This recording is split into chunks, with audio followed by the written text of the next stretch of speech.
j'ai ici le docteur Roger Bouleli qui vient de la Belgique. Docteur, bonjour. Bonjour. Bienvenue dans notre émission Morning FM. Merci beaucoup, enchanté. Bien, je signale que vous revenez de la Belgique, c'est là que vous êtes résident. Oui. Et ici, vous êtes également responsable des églises, les élus. Voilà.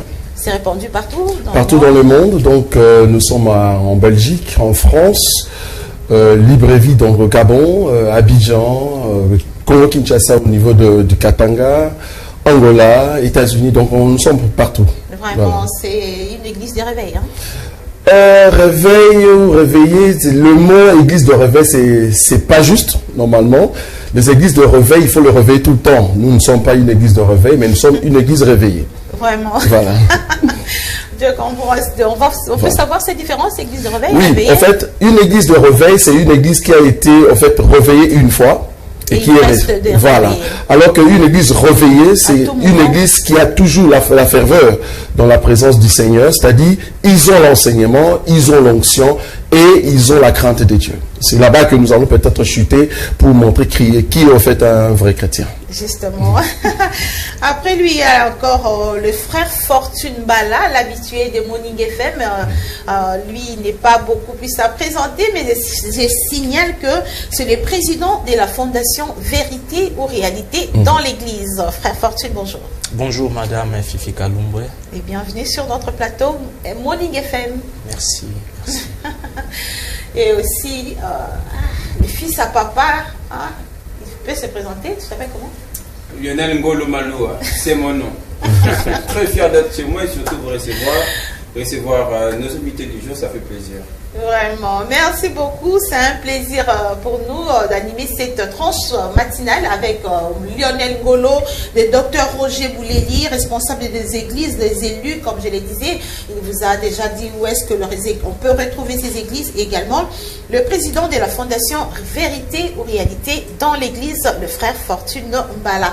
Déjà d'entrée de jeu, vous avez compris les sujets du jour. C'est qui un vrai chrétien? Est-ce qu'un vrai chrétien, c'est celui qui va à l'église? Un vrai chrétien, c'est celui qui prend tous les temps dans les prières, il va dans des montagnes, il fait de jeûnes et prières et consort. Comment détecter un vrai chrétien? D'abord, le mot chrétien n'a pas été donné ou identifié par ceux qui connaissaient Dieu. C'était au fait des païens qui ont vu auprès de ceux qui suivaient le Seigneur, ils ont noté qu'ils ont la qualité de Christ. Oui.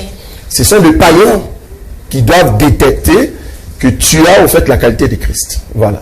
Donc ceux qui portaient cette qualité, c'était ceux qui craignaient Dieu et qui marchaient dans la présence du Seigneur avec la parole de Dieu.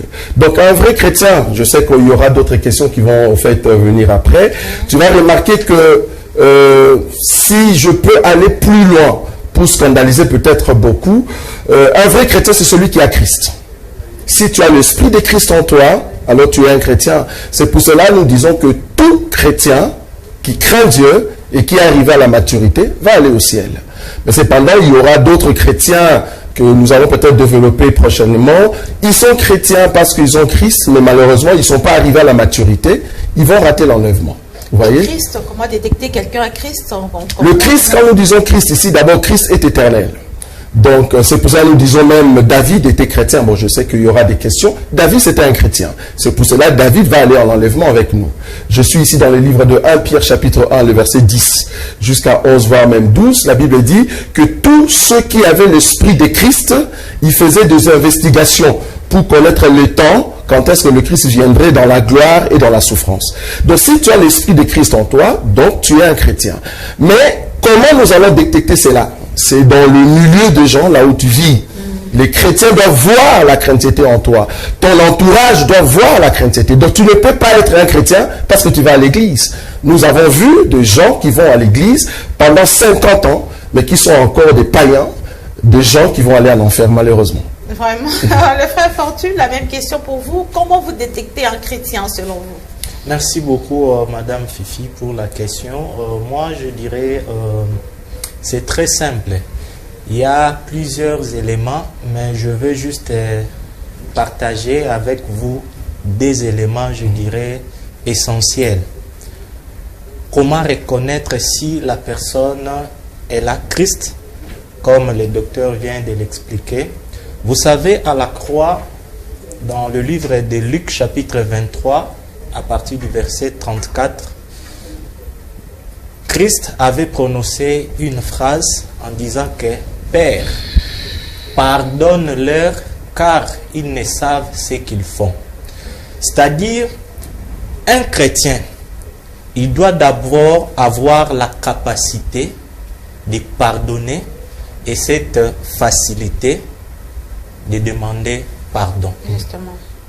Pourquoi? Parce que pour avoir cette nature-là, ou ces deux qualités, ces deux éléments que je viens d'évoquer tout à l'heure, on ne l'achète pas dans une boutique ou dans une pharmacie. Il faut que Christ soit réellement dans ton cœur. Donc voilà un peu pour le moment. Le pasteur, docteur, je voulais prendre la réponse du frère Fortune. Vous êtes responsable des églises, vous avez plusieurs églises dans le pays, dans le monde, voulais-je dire. Et les comportements, vous l'avez aussi souligné au départ, que ce sont les païens qui comprennent que celui-ci est chrétien. Voilà. Donc ça veut dire qu'il faut qu'il affiche un comportement digne d'un enfant de Dieu. Mais apparemment, les églises se multiplient, oui, mais les chrétiens sont le plus indexés dans les mal. Les chrétiens viennent à l'église, vous prêchez la parole de Dieu, mais ils ne reflètent pas ce qu'ils font là. Est-ce que venir à l'église, ce n'est pas, il y a encore une distraction pour eux, il faut encore des autres enseignements, je ne sais pas quel mécanisme, comment encore aider ces gens-là à venir davantage vers Dieu? Une très bonne question. D'abord, il faut comprendre que, comme le frère Fortune l'a dit, quand tu as la qualité des dieux en toi, ça se voit directement. Maintenant, quand les gens vont à l'église et qu'ils ne changent pas, on comprend que l'enseignement donné ne touche pas le niveau spirituel des gens. Ça touche peut-être l'âme, parce qu'il faut comprendre que l'homme ayant cette qualité de l'esprit et de l'âme, il y a plusieurs enseignements. L'enseignement étant une sémence, au lieu que ça touche l'esprit, ça touche plutôt l'âme. Tu vas remarquer même au niveau des chansons religieuses dites chrétiennes, ces chansons ne touchent pas l'esprit, ça touche l'âme. Or, il y a beaucoup de ceux qui se disent chrétiens, ils sont chrétiens dans l'âme. C'est-à-dire au niveau de l'esprit, ils ne sont pas chrétiens. Or, quand le Christ, parce que le Christ vit dans l'esprit, il ne vit pas dans l'âme. L'âme, c'est l'émotion. Mais quand le Christ touche l'esprit et que l'esprit change, c'est ce que nous appelons l'homme intérieur est changé. Quand l'homme intérieur change, tout le monde le verra, tu vas pardonner. Et tu auras la capacité aussi de demander pardon, tu vois. Donc, du coup, c'est pas le fait d'aller à l'église, c'est pas le fait de rester longtemps, d'aller sur des montagnes, mais c'est le fait de prendre Christ qui est l'enseignement et vivre cela et le mettre en pratique. C'est là-bas que tu es un vrai chrétien. Vraiment, pasteur, voilà. Une question Ningala. Oui. Bah, pasteur Lelo, bah, on tout mis ça même bateau. Comment la maman mon boy, azan ni sala na iba m'emmener au sala. Pasteur a indexé. Oh, église t'es pour la nini. Mayanga na dimanche oya quitté. Réunion ba papa dimanche oya quitté. Donc bazo ko comme même batuka kabaya na lingomba. Comportement ya moi si wana makamwana nyoso ana changement na état la été. Mais ayaka kaka en église. Est-ce que eza vraiment ko sunga bango ko ya na chrétienté ou bien ezaka ko effectif e bakama en église? Soki mwana mokie otiki na ndaku, otiki lié responsabilité. Oyebisi laissez mwana nani ndeko na yo. Alors que il y a na 2 ans, otiki lié bébé à 6 mois. Allez ça y est. En tout cas, on roya au ta potopoto na nzoto partout. Parce que mon pas yebi ko poser biloko te la kati ya monoko. Et là beaucoup de pasteurs sont encore des bébés. Attends moni azana ba titre à théologie, mais ça bébé. Normalement il faut aller à l'école avant d'aller à ma comme Nzambe. Tant où yo benga bato kangami na bango ba kasi ba ya église, tolobi ba benga ka mutu na makasi te pour aller à l'église. Et déjà le terme ko ya na église ba ya na église te. Dimanche oya quitté, lundi oya quitté. C'est pas à l'église te. Église tout ça la kande na kata église parce que ngana na za église. Donc na ya kande na kata ensemble sika bataille ba église yo so sangani voilà. Donc to so ko sanga biso o to zali église. Siko ba forcer à mutu te à l'église. To forcer à mutu te à chrétien. O za la chrétien pour obengama avant obotama. Au moins une différence. De la pasteur, tu vas forcer Batou. Na mutu na bawo zalité que yaka pour la ligne am na yoto molino le bikate. Yaka pour to saki kaka 5, soko yaki to ngolo ko matamo 100. Ça la posa mon nom, moi ma bonze, moi refroide. Bon problème na bango ya ngo nzamba limbisa bango. Vraiment, et là, sous organisation, il y a un séminaire et consort avec jeûne et prière. Mais tu as un objectif, mon côté. Est-ce que ça va tout être? Jeûne et prière, ils ont 21 jours. 21 jours déjà, ils ont raté. Donc, jeûne à 21 jours, la Bible est athée. Donc, la Bible jeûne à 21 jours, ils ont raté. Parce que si on a jeûne à 21 jours, soit on a un problème au niveau barré, soit on a un problème, soit on continue à s'aller deux fois trois. Ils ont raté. Donc, on a la Bible au monde en côté. Soit on a un Bible en fait, ma jeûne, qu'on multiplie ma jeûne, qu'on multiplie ma terre prière, qu'on multiplie. Bilo Koran, c'est au Kali, moi, c'est à Batou, à sa femme mariée. Au Kali, lundi, dimanche. Toujours comprendre, ma séminaire, ils ont ma bête. Les titres, quand ils ont changé. Donc, tant qu'ils ont ce sont en église. Non, chaque mot a une définition. Toujours croire que définition est là qu'on a ce zali. Ma séminaire, ils ont ma bête. Mais pour eux, ils ont multiplié en gros. Bon, peut-être, le Congo, c'est normal, mais il faut comprendre que le niveau Europe, maintenant qu'il y a mis ça là. Donc, il y a parlé ça, donc, ils ont multiplié par réunion. Il faut s'attendre que ce souci là, les alliés, pour que les là, soit ça pour que les là, le plus ambitieux enseignement est Nicolo. Qu'on peut s'habiller, qu'on laisse habiller un bébé, aux autres les subissent un bébé.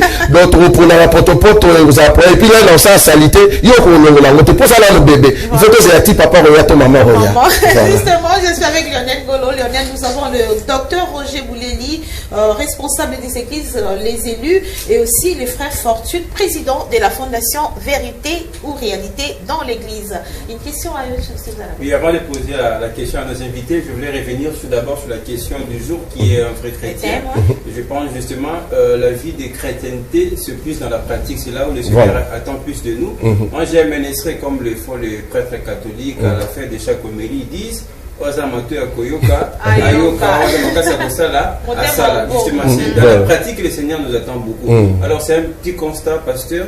Pourquoi l'église d'aujourd'hui fabrique plus de chrétiens de l'église? C'est-à-dire, il est chrétien de présence, il est plus chrétien dans l'exercice de sa fonction, par exemple, mais il n'est pas chrétien dans la société. D'où vient les problèmes? Je crois que c'est ce que j'ai dit tout à l'heure. Quand tu parles de la société, ça dit ceux qui sont du dehors. Donc, si le dehors ne reflète pas l'homme intérieur, il y a un problème. C'est pour ça que je dis, normalement, le Christ touche l'homme intérieur pour que l'homme intérieur reflète la qualité d'un enfant de Dieu de l'extérieur. Quand tu vois une soeur, tu vois un frère qui est mal habillé, qui se présente très mal, tu comprends que l'enseignement est foutu. Quand tu vois une personne qui s'est dit, prédicateur, qui s'est dit intercesseur, mais qui va dans un magasin, qui entre dans un magasin, qui font en fait la corruption. C'est-à-dire, il travaille dans un hôtel, et en même temps, le prix, par exemple, est de 5 000, mais il te dit 7 000.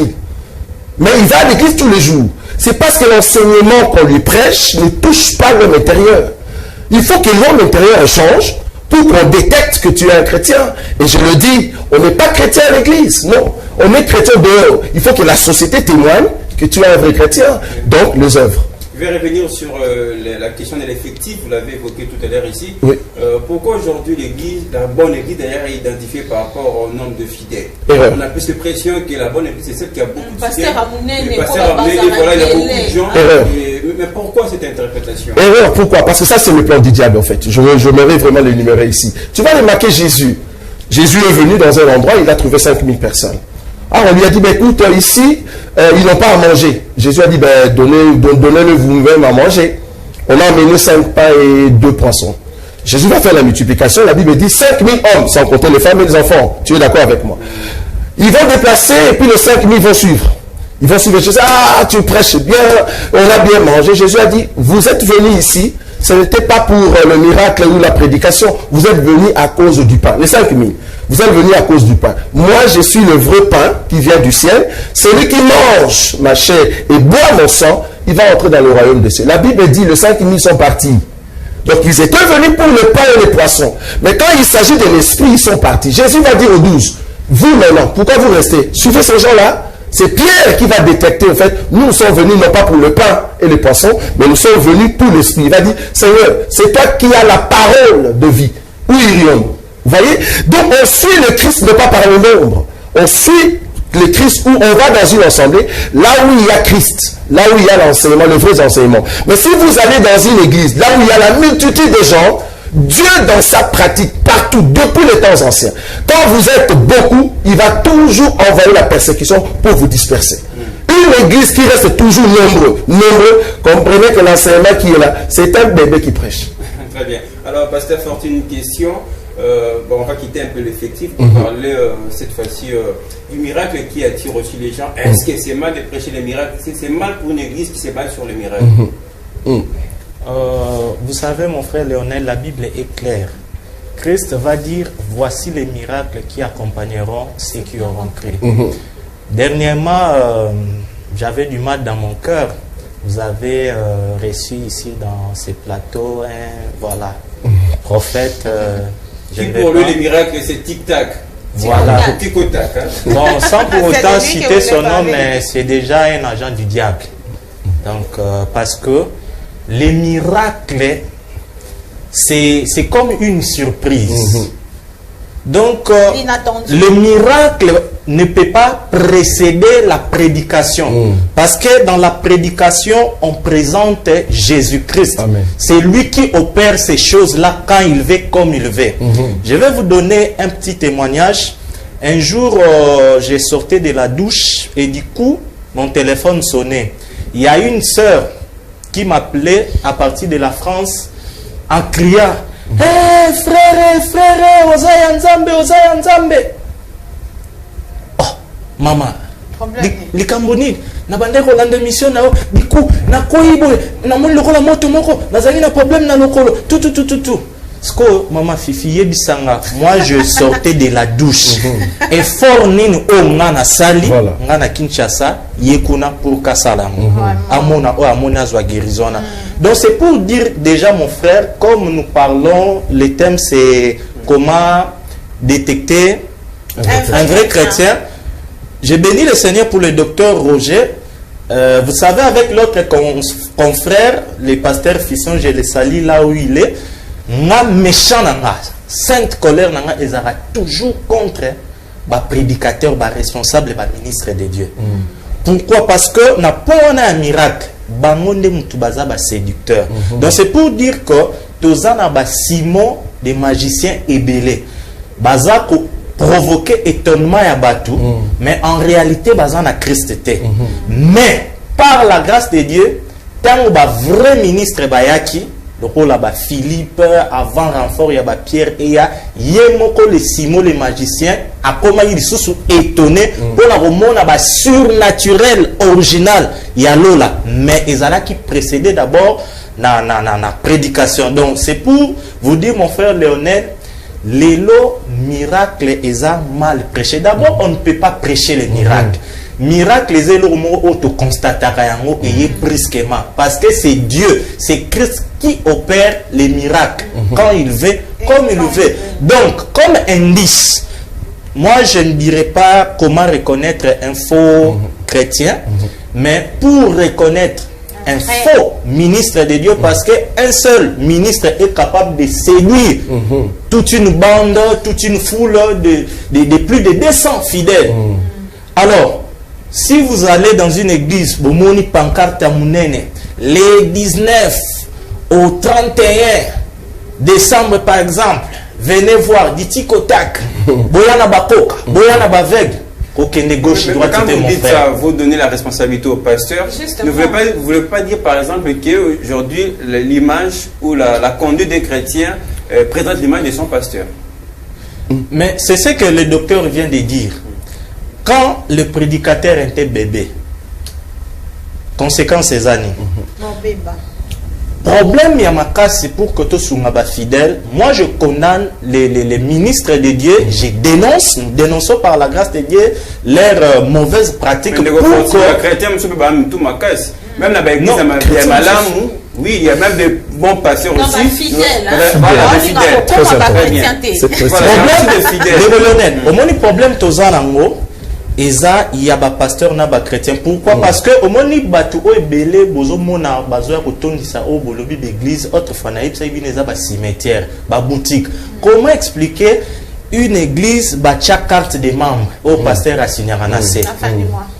Différence ni les ana ba complexe scolaire au tozana na ba bisa na biso politique lelo exactement même bino nde bozan ba carte de service na bino donc yango au mona que batu bazo koma ba chrétien selon le pasteur par rapport ya carte de membre au azanango et non par rapport à Christ.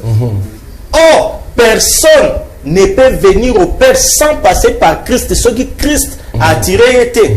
Mais lelo tozo mona mon frère pour ne plus loin la question na yo même babiloko tozo benga ba évangélisation aujourd'hui sur terrain évangélisation za les sauter à 5 heures vous allez écouter un frère neko bongo na motema na yo nzamba lingio point de shit ni tozala na veni tomba le bail numéro 160 yaka donc ozo bona ke wana za ki couverture bongo na motema na en réalité za ki marketing recrutement l'église na bango mais par rapport à ce que le docteur venait de dire, on a dans la Bible, la naissance de l'église, Pierre, je vais citer, Pierre, dans la TI, première prédication, 3000 âmes, et par la suite, aux hommes, on a baneko, homme, frère, tout ça là, c'est-à-dire, les ala qui battent, éprouva qui désirent, na otoyo qui tout ça là, mais les lots.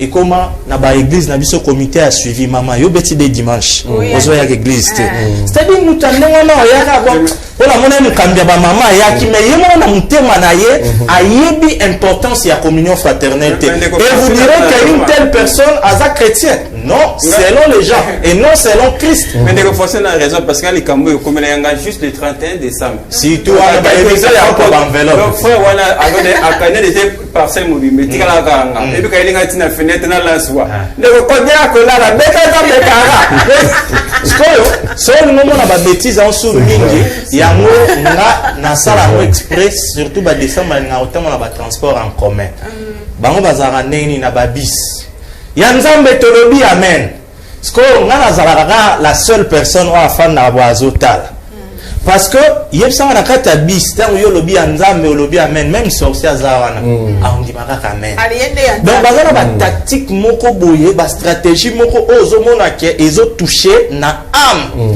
ceux qui na lobi amen te awa ba oye banga na za ya satan ceux qui na église te na télémité air bazo pesa ba offrande moyen pasteur amonanga azate donc pour citer la question de colonel la maman Fifi au moment où tourner qu'à Aaron pour nous marteler que un vrai chrétien il doit avoir Christ en lui.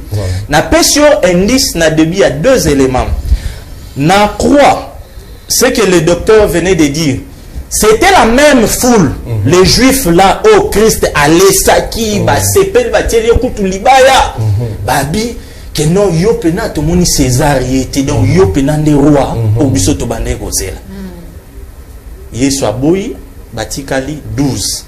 Je pense que peut-être na kanda wana na tang batali ce jour à pendant qui désordre ba osa na kata temple tant koma ki moment ba relâcher moyibi moko pardon prisonnier moko bache Barabbas na Jésus malgré ma position où le gouverneur azaki nango mais baboyi ba insister plus de 2 fois botika Barabbas bo crucifier Christ tala niveau ya ingratitude wana na kati ya parcours na e akometa ili sumute mais tout le monde yango Christ un chrétien il ko ba comme Christ parce que maître na biso ye wana innocent saint abotama sans péché à vivre ingratitude humiliation ya ndengwana mais à la croix nena lobaki na Luc 23:35 alobi Père pardonnez bango lelo combien de chrétiens toujours pardonner Lionel wala maramba salanga rengana ye tili waka kala ekenda papa nanga médiocre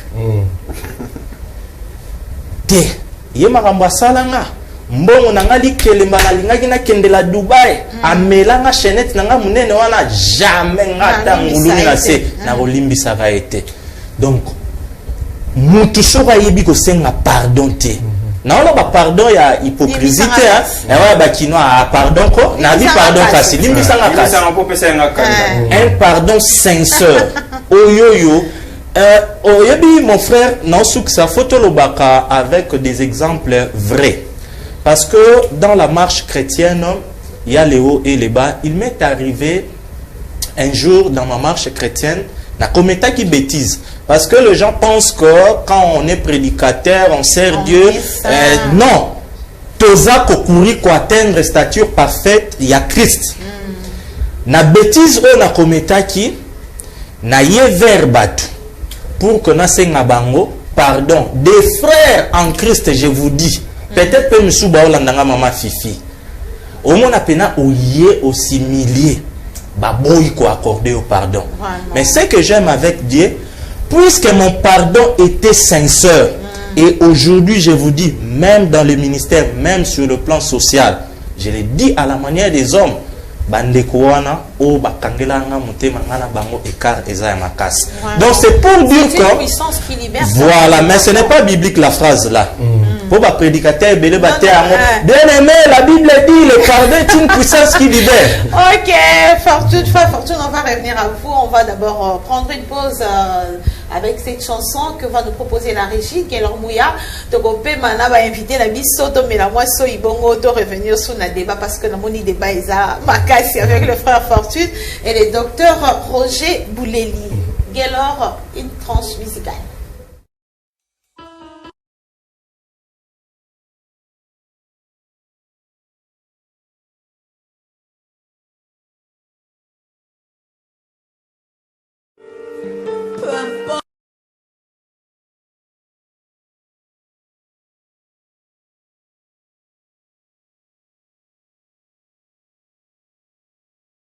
Les amours qu'attendent.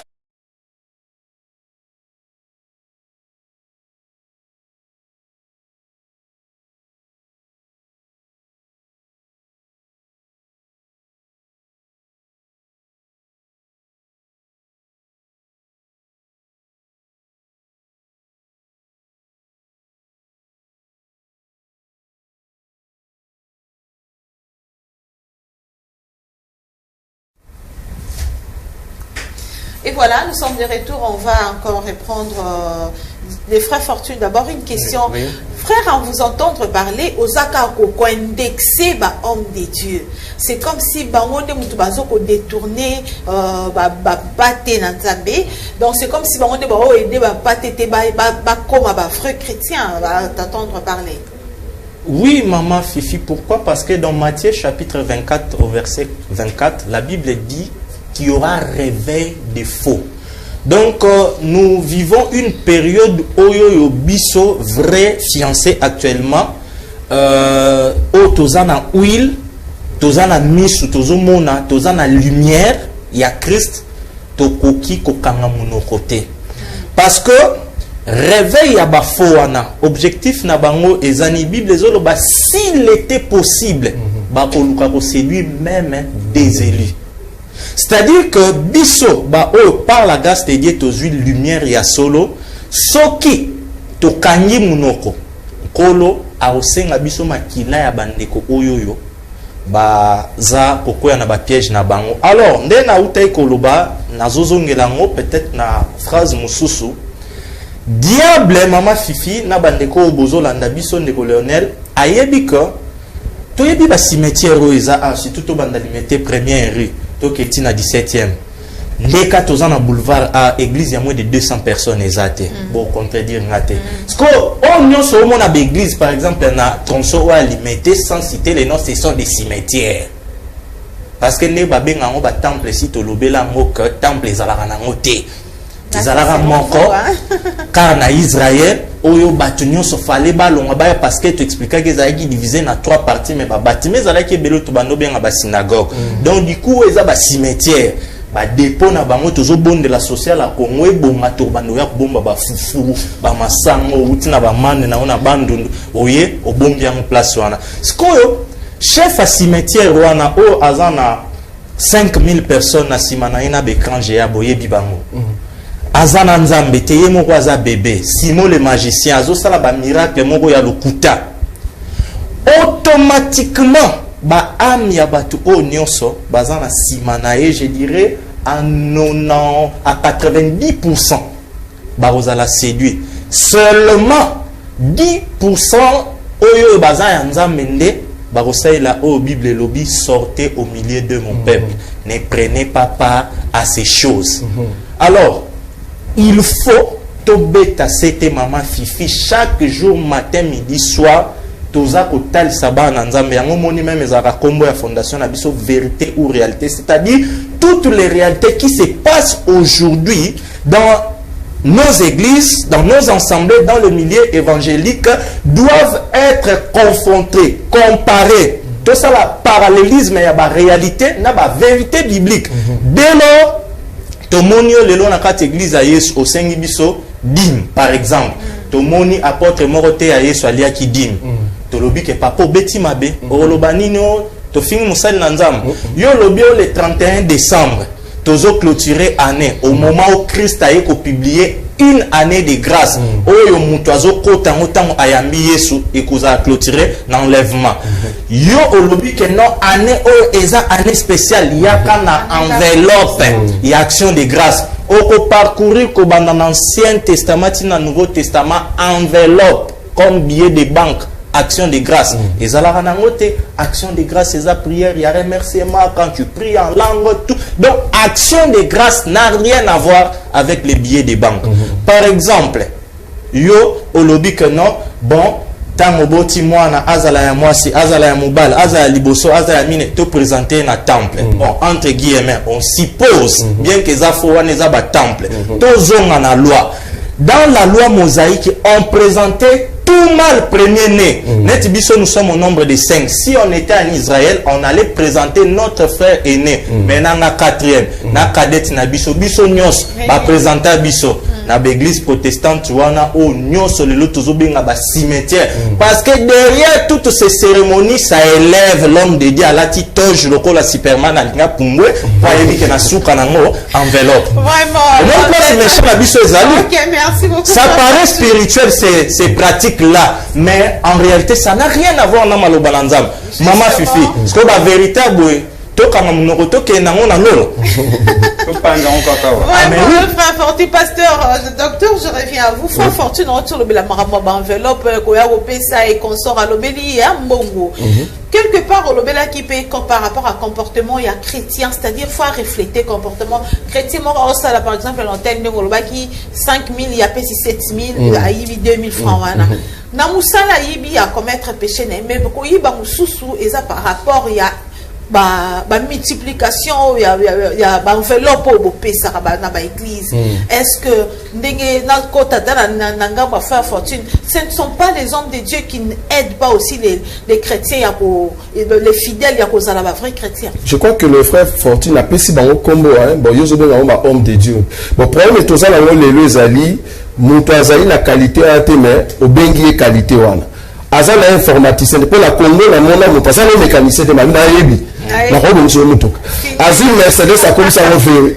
Bon peut-être que là les hommes Mercedes se sous-souté. Pourquoi pas yebi na ya lote a meki kaka.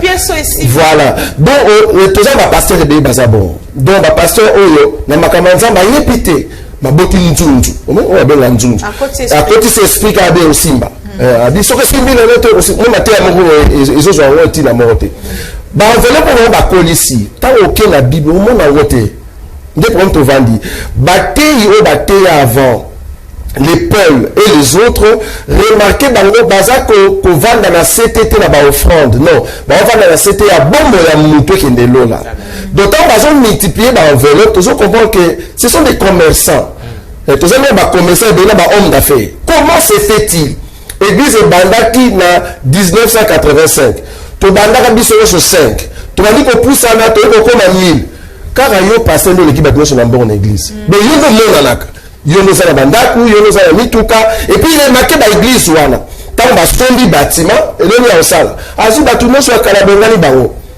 azunda na ye akomisi na kombo ya mwasi na ye na mwana na ye. Église comme hiérarchie so na kufi lelo bolinga te Dieu m'a dit okosi obilisi mwana omoni mwana ya remplacer mwana pe jour okufa nzamba lobi na donc comme église ya tata mwana koko bazo continuer mwana nkosi aza nkosi ya mwana bon ba vandi est-ce que baza ba le bampuku te donc le yo za nkosi ozo lesa na bampuku na kata ndako non so ba pour ça ba bankosi non alors c'est la relève par rapport à grâce aux nzamba bengi non pas parce que le père a bengi remarquez la carte Bible c'est très difficile à part sacerdoce aronique. Voilà. À part sacerdoce aronique, on a exigé tout ça pour l'explication là. Pour tirer comment on a mis sa pierre, tu as toujours dit comment on a sa pierre. Comment se fait-il qu'on continue à l'église, tout le monde passe. Bon, là on compte. Maman, le pasteur hier, ou alors moi si naïe. C'est que les amis, l'église, il y a famille. Les églises là-bas, on s'en va salir tembo. On va bien la bini parce que c'est l'église là yo.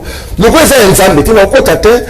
Donc les gens allaient boîte, boîte, il y a commerce. Nous avons passé une ligablo na ye mon ligablo na bandaka on a passé sur le lingite kende pour se battre belé ta wazumbo a ko ko zote frère mon ka soufa ki boya rotika ya remplacer non parce que bâtiment va sombi 1 million ba mi tukana ba bani ba organisation 2 millions mbongo wa ça ka ba frère aza na onction te abi no moi na nga besoin lobi AVC BT le roi nzamba za rabia obeto na AVC BT mo ko tengami mwana mata mwana pena mata ba yo ki ndumba ba ko kangana ba vidéo bakanyela ba vidéo na bakindumba na so continuer bato baso kende kaka to comprendre que bato pe ba yebinza mbete vraiment malheureusement so quoi appuyer quelque part que ce sont le pasteur homme de Dieu non ba pasteur en fait ces gens là sont de batangi marketing hein na marketing c'est quand marketing les amis na ko attirer un peuple na kata ya marché ba étudier marché à Congo ba combattre que peuple congolais alingaka enseignement ya âme et non pas enseignement esprit parce que ça veut dire c'est une politique à l'islam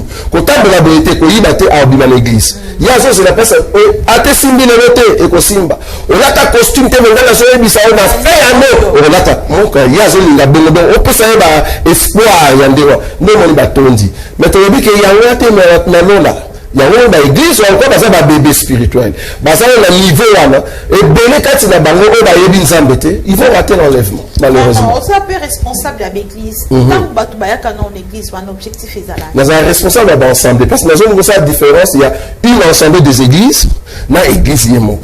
Voilà. Donc église c'est ara moko, c'est ara universel. Parce que dans ensemble ils ont pas l'église des sangana. Ça va? Donc les accords de l'église, les accords spirituel, il y a Yesu, si qu'on attend que responsable il y a d'ensemble, il y a une manière, la carte à Bible déjà, comment gérer une assemblée. Et ça, il y a le lien. La carte, il y a gérance, il y a une assemblée, pour monter, nous s'organiser pour qu'on a déjà moi si la raison mat. Évitez, ce sont besoin d'écriture non. Bon, moi si la carte à Bible, atteint l'assemblée. Évitez, ce sont la salle à 1 million à Rocabello. Et ça c'est la Bible. Si vous avez un matisse mutu maman pasteur, il y a comme titre minene. Au matisse maman pasteur. Et puis bah ça les kits liboso. Ah ça avant la liboso. Kit ça ouais normal de ça kit mo il y a or, il y a rouge, bah tiens na tapis biro tout besoin la kit il y a normal. Kit ça la passe sur 23 heures. Mais il y avait la kit à chiffon, c'est-à-dire tout ça différent la bino. Bino tout de remet la maille, mais il y a remet la maille beaucoup boyer spécial. Parce que marron partout. Pendant l'équipe. Tant oiseau à côté comme à la porte, bah protocole sur Fukami. Bible na ebo memele mais quand azali na ndako Bible ezaki poite tant que comme dans la porte Bible comme poite c'est-à-dire comme na 10 kg 80 kg il faut monter memela il sort na yemoko kuna ezaki kilo te mais na 200 porte et kilo donc on voit que batoué parce que ce sont des gourous mais malheureusement na biloko biso tozote ba olinga ngote il y a tout ça combattu mais tu dis to ba la rapper ba ngote parce que nzamba ça c'est ce que poto kota lo les ans de la persécution voilà ndeko Fortune pasteur Roger le bien ouais au moins peut nzamba frapper pasteur na AVC mon recubo na CDT kaka la mon kona a signaler quand que ça date même pas répondre mo raté atinga na poste na. Mais c'est clair ndeko nanga baza batumoko oyoyo baza d'abord na bolingo ya vérité te.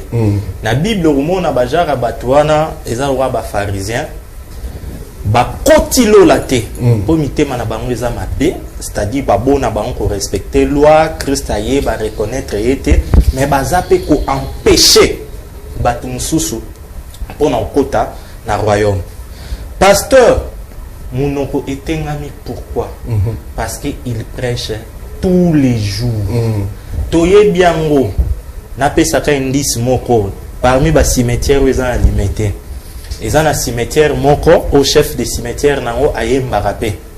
Yé au monde à ceux qui a voyagé. À Kepoto, église penande bakino balobaka bulakat. Dans ce bazalaka 2000 batwena babandiko ya 1000 air moko bakomiko ya 850 mais jour baoye baka ke dadi aye. On ne se passe pas nini bazongi. Pardon, dans le stade où on a posé une question. Pour la nuit le lot, je n'ai pas dit qu'ils ont mabé pour un fidèle qu'on va pasteur n'est comme modèle. Mais tout le monde va passer comme plus de modèle que les quand même Jésus. Jésus n'est plus présenté, mais ça, peut-être Bissou Bajène méthode. Bissou Bajène aime surtout souffrir, fort Bissou Bajène, aux hommes petite chérie, mouké, tout le temps après chaud quand la daïne. Elle dit comment le quoi la daïne. Elle dit même vivre de quoi la daïne. Comportement nyonso. Mais c'est clair. Oyebi hein, eloko nyonso tango eza ya yo. On répond question un article en quelques minutes n'a expliqué. Au moins même docteur Roger Nengaza Boye, aza mkolo église té, aza visionnaire té, aza porteur ya vision. Parce que dans Matthieu chapitre 16 verset 18, c'est pour la première fois où mention ya mon église tout mon nango, c'est Christ ne mutaloba qui j'ai bâtirai mon église. Si quoi un vrai serviteur aza le rôle simple gérant. A eu vision et pas à Christ pour que a exécuté. Donc du coup on comprend que l'église est à yoten de colonel. Alors ba chef ya ba cimetière wana limbi sanga pona robenga ba pasteur te. Ba chef ya ba cimetière wana eza biloko na bango. C'est-à-dire au moni ne loro nyonso tango yoza visionnaire.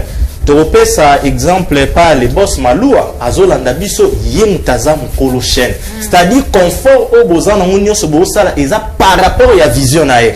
Au compte appel na chaîne à télévision mususu au kuta lutu na sewana ya caméra. Parce que na salité na makambazo sala eza vision. Donc n'importe muntu o asali école nae neti moi j'ai mon frère na tant à comboter azan école nae à l'obieza école chrétienne. C'est-à-dire bana ba otanga ba respecter programme ya EPSP mais par rapport ya foi nae ya vision nae à kotisa pe ba étude biblique o na école musu sezate. Donc ba pasteur wana ba dégâts on se ba sala c'est parce que eza ba boutique na bango. C'est-à-dire atalika tata na mama bakufa manaza mwana liboso ba petit ba kenda ba charge te charge ko tout ba petit ba kenda lupango etikala ya munene webi net na banjili ba quartier c'est toi ma pa munene za ya munene ba locataire kunale manzanza mbunda abenga mité voilà bon moi. Donc c'est-à-dire vision na yé ezana mo lola tepo abenga mate.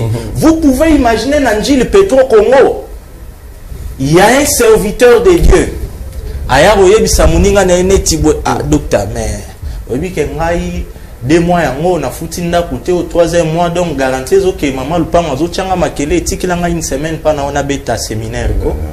Ozo comprendre déjà motivation ya mutu andengwana aye amoni par exemple le docteur azan assemblée za stable ezana bato a beti déjà calcul que non attends on a roya oh batani marketing ndenge docteur lobi ayebi et na ba verset aussi manoku ki cité oyo moko ebika soko tordre sens ya écriture et ko bima wane ratarate aussi non qui cité yebaka koloba surtout ba mama baza lebele amen à bien amen anzoto minene mama koti sanza menyo amen parler en langue il y a mon bébé là fort. Donc c'est pour dire que ceux qui le ndemo lobby ba jeune bazo perdre ba chérie na bango c'est parce que d'abord ba dadi wana ba ben pudique. Comment expliquer une femme mariée, pasteur na yo, ayebi ba détail ya ba compte bancaire na yo ya lupango mususu somba na bibwa o mubali na yo ayebite. Sans compter ma déception.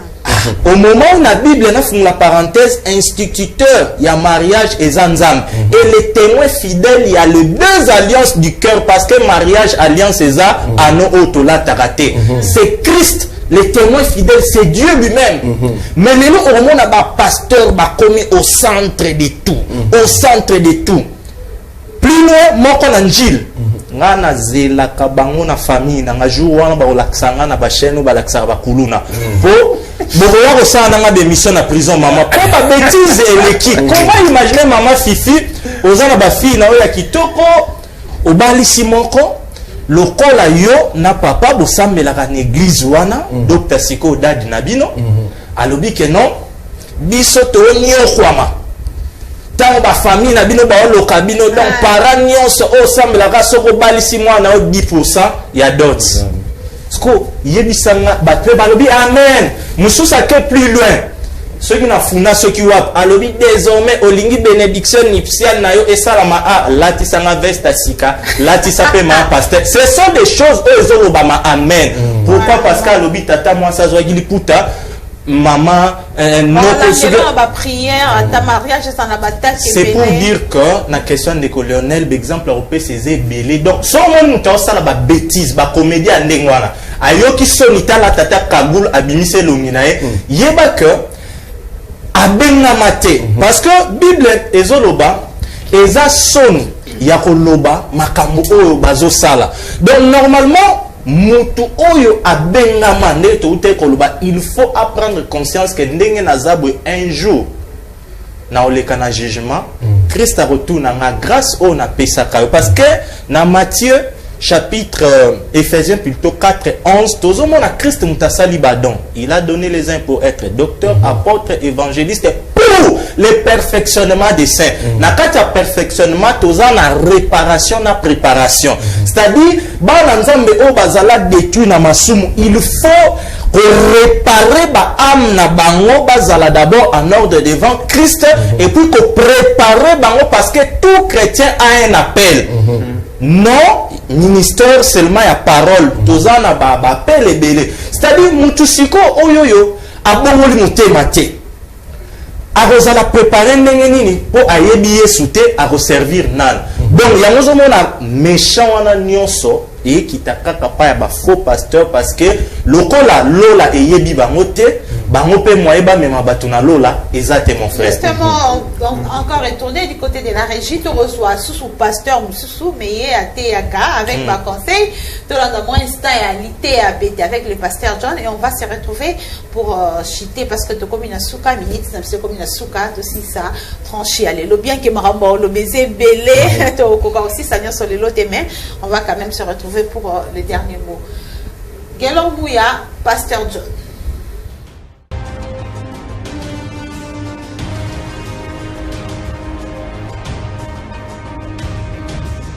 Ouais, balandia FM TV Fondation Malou Nzambi apambola biso apesi biso pema kokuta na susu lelo vraiment esika ezomi moko na moko tando ike Nzambi apambola apesa biso matoi ya kusosola pe ya kuyoka nini tokoloba lelo ndeko nanga lelo nanga lobakaki koya mutu eza petete ndeko nanga nazo bato ba calcul complet soko kansaka koya mutu eza facile eza mama na difficulté moko eleki nyonso koya mutu eleki bomengo na kilo okoki na okobonga okosepela mais après bomengo wana ezaka toujours eloko moko batami na sima risque na olobela mutu nyonso abengami o ya mukili yokanga na petepe na facilité ndeko nanga d'abord koya mutu eza yote mutu sengi oya eza volonté ya Nzambe soki po ye mutu eza chance moko etikala kozala tepe kozalaka tepe eza étrange oponami sa motif oye samba se osenga donc yo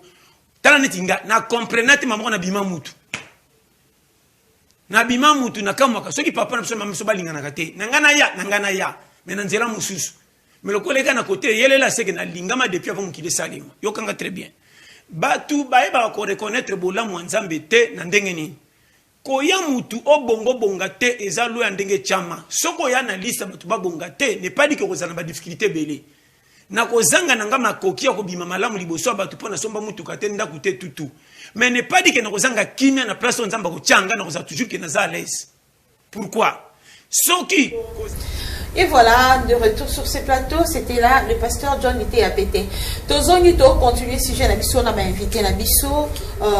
Pasteur Tokomi Nasuka, docteur Roger Bouleli Tokomi Nasuka, Naïnaïba, parce que vos si baptiste belé par rapport à un vrai chrétien, il faut que son comportement ait reflété ce qu'il est. Qu'est-ce qu'il faut faire pour être un vrai chrétien? C'est ce qui sera notre chute. L'homme en soi, fort à Osalate. Pourquoi? Parce que pour couper un Nzambe, c'est que vous allez à Nzambe. Pour y aller Nzambe, c'est que vous allez à Nzambe. Et puis Nzambe a loti, ndoto a lamuki a bosani, a tout pour vous allez à Nzambe, na loti nini. Yoski au fait Nzambe ndoto a loti pour faire explication. On a ce qu'on a lobby na code. C'est-à-dire quoi? To utaka lola, Nzambe sa yebisa biso makambo nyonso. Atindi biso na mabele, to retrouver liloba po to zonga na nzela. C'est-à-dire ba tout nyonso zo mona so asa mwana Nzambe ya solo, lokola utaka lola, a ko forcer te. Kama oyoka kaka liloba comprendre oyo eza maloba ya mboka na biso. Eza ndire yo congolais, okomi na Pakistan. Ozo ka ba zo na numéro bizarre et puis opi mutuma kwa Congo mon loko eza ya biso ya Congo. Voilà, ndengwana. C'est-à-dire o utaka lola.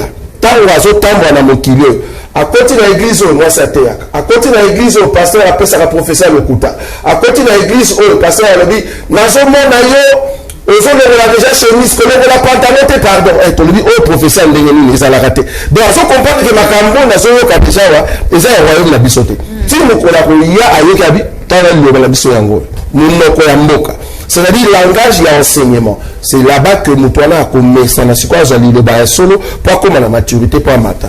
Donc un vrai chrétien, reconnaître parce que abimisi qui Yesu, abimisi le Christ. Parce que Christ a sa sémence. À côté katinayo, on y lingate, yo soza mabela kitoko, abimisi nzete. Nous trouvons ça moi qui talambuma kitoko yo parce que sémence kitoko et bimeliawa. Donc il n'y a pas à forcer, il faut oser en parce que vous t'as l'école. Vraiment qui est sous capon un pasteur, c'est vrai tout au long de l'émission te donner ces mauvaises pratiques à pasteur, mais est-ce qu'ils ont les cas faciliter plus que conditions vie sociale fidèle peu et comme problème monto dans un pierre car alors qu'est-ce qu'il y a un miracle dans mon salaire est-ce que passage on est comme facilité par rapport à conjoncture dans ngana loba problème mais ça l'a déjà enseignement à présenter bango que monto azali pauvre en dehors côté de la tenazaki vraiment étonné que comme parle le bibongo bon tout ce monde en tout cas la Bible en tout cas voilà éviter ce boyebi banda kwa Pierre na Paul na éviter na éviter que Paul avait travailler mais banda richesse na éviter.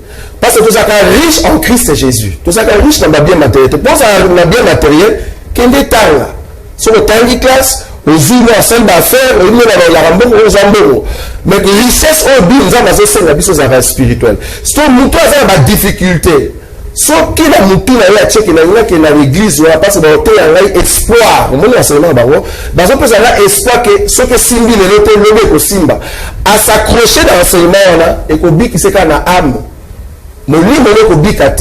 Nous avons ce qu'on a coûté la corruption en salle.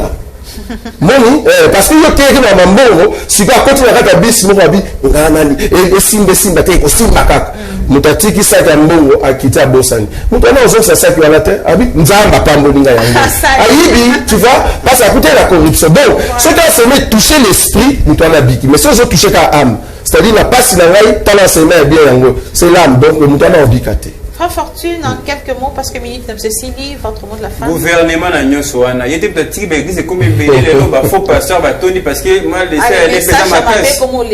en tout cas, na rozonga par la grâce de Dieu, na mukuse na oloba Bible lobby, mes brebis entendent ma voix et elles me suivent. Amen. Docteur Aouti c'est-à-dire soki oza ya lola, oza na aden ya lola. Eza ba imami balé tango yoki on comprend que non ngai automatiquement au forcé je me limite là.